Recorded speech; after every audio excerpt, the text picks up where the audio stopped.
Hello, my name is Victor. Welcome to my DIY Time Tech channel. In this video, I'm going to show you how to install a brand new upgraded faucet for your under-the-sink reverse osmosis water system. We personally went with this GA1 series iSpring faucet. It comes with the installation manual, all of the parts required for the assembly. The faucet itself came in this nice soft protective pouch. It comes in this nice looking brushed nickel finish. I also like the overall design of this faucet, and the build quality seems to be very good as well. Alright, let's begin. I already have my old RO system faucet removed, and if you'd like to see how I did it, check out the link in the description area below.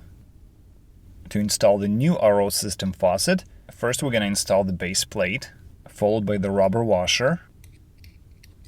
Next, install the faucet into the hole in your sink. The rest of the items will be installed in the cabinet under the sink, but to make the recording easier, I'm going to show you the rest of the steps on the outside. Next, we're going to install the second rubber washer, and then firmly hand tighten the retaining nut. Next, we're going to choose one of the included adapters for the water pipe. In my case, I used the adapter for the small diameter pipes. Attach it onto the faucet stem and secure it with a retaining clip. Attach the water pipe by pushing it all the way in and secure it with a retaining clip as well.